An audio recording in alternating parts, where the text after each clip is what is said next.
মানে যে ওর উপলব্ধি এটাই যে যেহেতু ওয়ানডে ম্যাচ আমাদের সামনে কাছাকাছি ওয়ানডে ম্যাচ নেই, এতদিন অপেক্ষা করাটা যুক্তিসঙ্গত মনে করেন। মাঠ থেকে বিদায় নিতে রাজি হননি মুশফিক। ক্লাব সতীর্থদের অভিবাদন, এ বছরই অবসরে যাবেন মাহমুদুল্লাহ।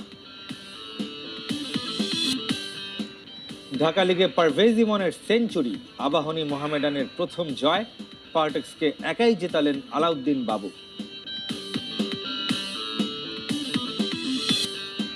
ফাইনাল খেলতে দুবাইয়ে নিউজিল্যান্ড দল, সেরা দু দলের লড়াই বললেন আথারটন।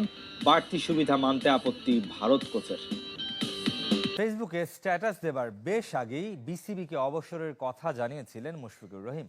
জাতীয় দলের জার্সিতে মাঠ থেকে বিদায় নেবার পরামর্শ দিয়েছিল ক্রিকেট বোর্ড, তবে শেষ পর্যন্ত অপেক্ষা করতে চাননি মিস্টার ডিপেন্ডেবল। 2027 ওয়ানডে বিশ্বকাপে খেলবেন না মাহমুদুল্লাহ, চলতি বছরেই বিদায় জানাবেন আন্তর্জাতিক ক্রিকেটকে। কেন প্রায় মধ্যরাতে ফেসবুকে স্ট্যাটাস দিয়ে ওয়ানডে ক্রিকেট ছেড়ে দিলেন মুশফিক? এই বিদায়টা কি মাঠ থেকে হতে পারতো না? যে গার্ড অব অনার তার ক্লাব মোহামেডান দিয়েছে, সেখানে থাকতে পারতো লাল সবুজ জার্সি গায়ে জাতীয় দলের সতীর্থরা। বিসিবিকে বুধবার দুপুরেই নিজের সিদ্ধান্ত জানিয়েছেন মুশফিক। মাঠ থেকে বিদায় নেয়ার অনুরোধও করেছিল বোর্ড, তবে সে পর্যন্ত অপেক্ষা করতে নারাজ মিস্টার ডিপেন্ডেবল। আমাদের ইচ্ছা ছিল, আমি এভাবে আলাপ করেছিলাম যে ওকে মাঠ থেকে রিটায়ারমেন্টে দেয়া যায় কি না, বাট আমার মনে হয় যে ওর উপলব্ধি এটাই যে যেহেতু ওয়ানডে ম্যাচ আমাদের সামনে খুব কাছাকাছি ওয়ানডে ম্যাচ নেই, এতদিন অপেক্ষা করাটা যুক্তিসঙ্গত মনে করেনি। অপেক্ষা করেননি তার স্ত্রীও। ফেসবুকে একের পর এক স্ট্যাটাসে মুশফিকের কীর্তিকে তুলে ধরার চেষ্টা তার, যদিও সেসবে নেতিবাচক মন্তব্যই বেশি। ক্লাব ক্রিকেটের ম্যাচে শুরুতে গার্ড অব অনারের পর ম্যাচ শেষে কেক কেটে সতীর্থদের অভিনন্দন গ্রহণ করেছেন মুশফিক। যদিও জাতীয় দলের সাথে সম্পর্ক এখনই শেষ হয়ে যাচ্ছে না মুশফিকের। টেস্ট ক্রিকেটে এখনও দেশকে অনেক কিছু দেবার আছে বলে মনে করেন বিসিবি পরিচালক। আমার ধারণা টেস্ট ক্রিকেটের কথা যদি বলি, মুশফিক এখন আমাদের খুব কি একজন খেলোয়াড়, টেস্ট ক্রিকেটে একজন সলিড একজন ব্যাটসম্যান। সেটা আমার মনে হয় না এখনও সময় এসছে সেটা নিয়ে খুব বেশি আলাপ আলোচনা করার। ওর ফিটনেসের ব্যাপারটা ও নিশ্চয়ই নিশ্চিত করে সবসময় যে ফিটনেসের ব্যাপারে যেন ওকে অ্যাটলিস্ট কোনো সমালোচনার মুখোমুখি হতে না হয়। তো আমার ধারণা যে ওই প্রসঙ্গটা হয়তো আরও কিছুদিন পরে আসবে, ওর টেস্ট ক্রিকেট কবে ছাড়বে বা না ছাড়বে। মাহমুদুল্লাহর সাথে আলোচনা করেছে বিসিবি। 2027 ওয়ানডে বিশ্বকাপে নিজেও খেলতে চান না এই অভিজ্ঞ ক্রিকেটার। খুব শিগগিরই আন্তর্জাতিক ক্রিকেটকে বিদায় জানাবেন।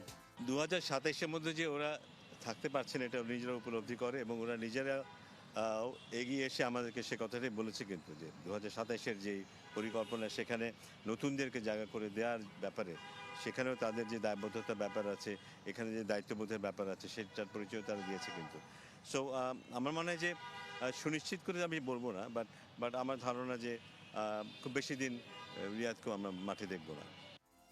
পাকিস্তানের বিপক্ষে সিরিজে ক্যারিয়ারের ইতি টানতে পারেন মাহমুদুল্লাহ। চ্যাম্পিয়ন্স ট্রফির ফাইনাল খেলতে দুবাইয়ে নিউজিল্যান্ড দল, মাঝে অবশ্য আরও দুদিন সময় পাচ্ছে বিশ্রাম এবং অনুশীলনের জন্য।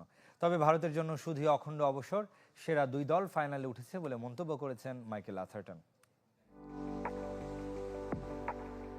দুবাইতে ভারতের সঙ্গে গ্রুপ ম্যাচ খেলে সেমিফাইনাল খেলতে লাহোর, সেখান থেকে আবার দুবাইয়ে নিউজিল্যান্ড দল, লক্ষ্য ফাইনাল। আর ভারত দুবাইতে সেই যে এসেছে, নড়াচড়ার প্রয়োজন নেই। তারপরও এটাকে বাড়তি সুবিধা বলতে নারাজ ভারত কোচ গৌতম গম্ভীর। প্রথমত, এটা নিরপেক্ষ ভেন্যু, আমাদের জন্য যা অন্যদের জন্য তা।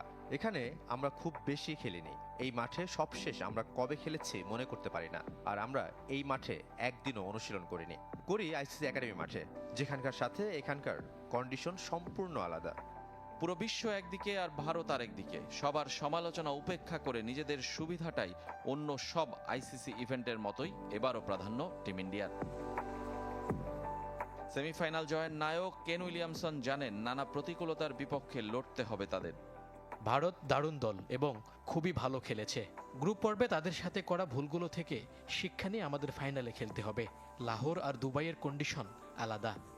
ভারতকে নিয়ে সমালোচনায় মুখর ইংল্যান্ডের সাবেক দুই অধিনায়ক আথারটন আর নাসের হোসেন সেরা ফাইনালের অপেক্ষায়। তাদের প্রশংসা অবশ্য নিউজিল্যান্ডের জন্যই বেশি।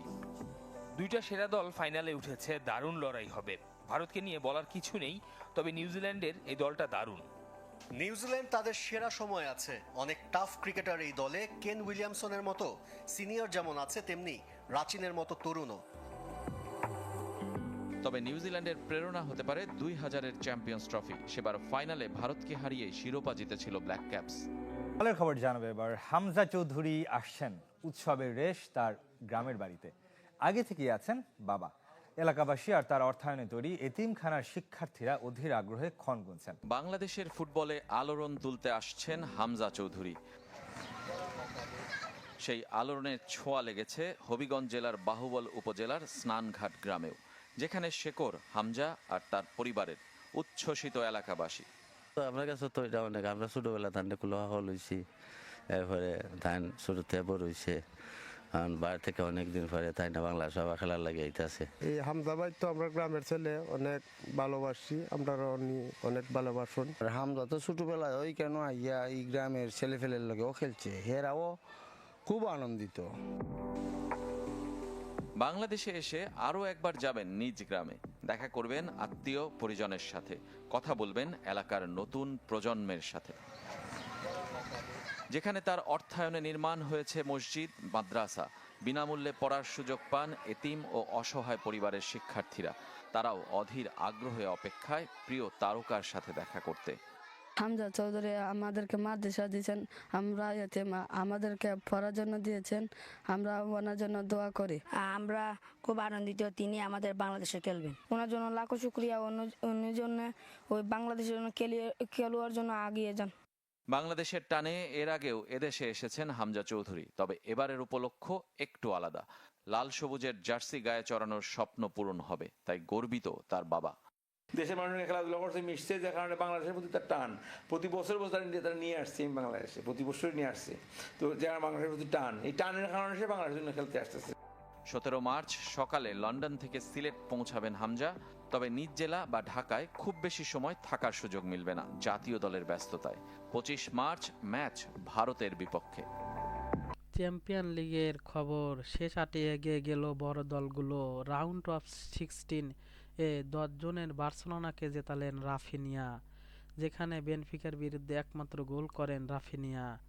চ্যাম্পিয়ন লিগের যে দলগুলো জিতেছে তারা হলো ফেইনুর্দ 0 এবং ইন্টার মিলান 2। পিএসজিকে 1-0 গোলে পরাজিত করেছেন লিভারপুল।